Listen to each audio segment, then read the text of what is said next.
far right lane. I take 17th, probably a better bet. That's okay, tire traffic.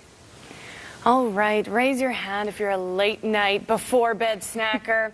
I am. Luckily, this morning we have nutritionist Andrea Holwegner here to tell us which of our bad habits we should kick. I don't even know where to start. So personally, one of my bad habits that I have tried to reverse is during the show, during my busy time, not eating, and then getting home and just stuffing my face because I'm so hungry. So I've tried to bring a lot of snacks. You see my container of I have snacks. been very impressed with your nerdy little nutritious bin of good, healthy fruits and veggies in there. Thank you. So I'm trying to eat more at the beginning of the day, and then because I go to bed early, trying not to late night snack because I'm guilty of it. So what are some maybe alternatives where it's okay to late night snack, but have this instead of this? You bet. And you know what? It's common for everyone to eat in the evening. That's just part of life. The reason that it can happen, there's three reasons why nighttime eating can occur for people.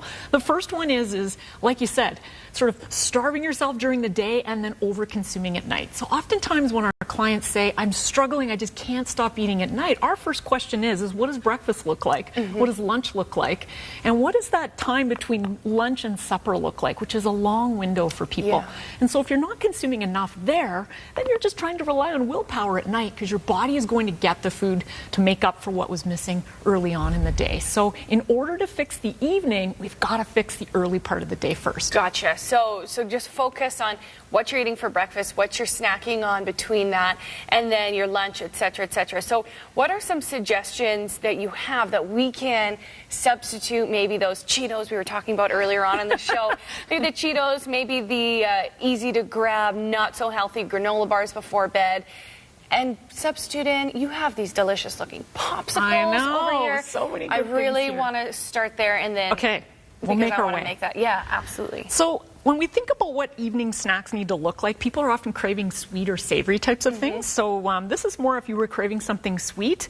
I make these for my son, but they're great for adults. So when I give an adult this as a snack, they're always quite happy about it. So I've just used a really thick, rich, creamy yogurt here. My favorite yogurt. So delicious. Blend in your food processor or blender some peaches, some blueberries, strawberries, whatever kind of fruit you've got, and then just pop them in a popsicle mode. And they're there. Because they're single serving size, they help people manage portions better than when we scoop things out of ice cream containers, which is a little harder to navigate portion size management. And when we talk about emotional eating, which can also be an issue, you want, for me anyway, I want something sweet when I'm upset and I'm like, oh, I just want to eat my feelings. I go for something sweet. So that might be a good alternative instead of like an ice cream bar or anything super sugary. It might be. Sometimes, as the chocoholic dietitian myself, sometimes there's nothing like chocolate. Yeah, but sometimes if you can ask yourself, hey, would something like this suffice? And the answer quite often would be, try it out.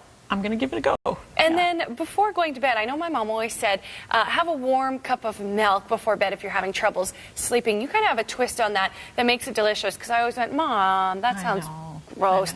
But this sounds and looks delicious. Yeah, so I just steamed up just regular dairy-based milk. Of course, you could use an almond milk, a soy milk, rice milk, whatever kind of milk beverage that you like. Steam it up. You can buy yourself just a little mini frothing device like this that can froth your milk easy. So my son likes to do this for his own hot chocolates and his own vanilla steamers. Or you can use your cappuccino machine if you've got something fancy at home.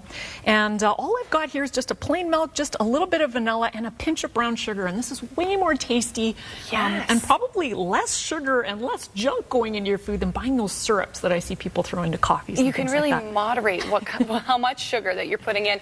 My absolute 100% favorite snack to have, popcorn. I know, people are very excited to see popcorn and butter on here. So what I want you to do is get yourself an air popping machine. If you're using that junky microwave stuff that people throw in with all of that stuff that I don't even know what's in there.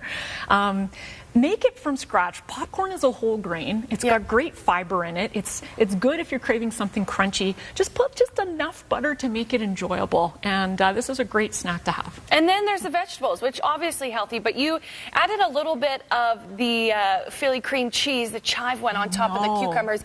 I can smell it and I can't wait to snack snack Very on that delicious. later. So it does. It looks absolutely delicious. So you're going to go a little bit more in depth with Matthew Conrad on our Facebook Live. So you can catch that on our Facebook right away here. Thank you so much, Andrea, for coming in. I always enjoy your snack tips. Oh, yes. Find more tips from Andrea on her website, healthstandnutrition.com. Thanks again, Andrea. Thanks for Stay having with us. Dallas will have your morning news headlines after the break.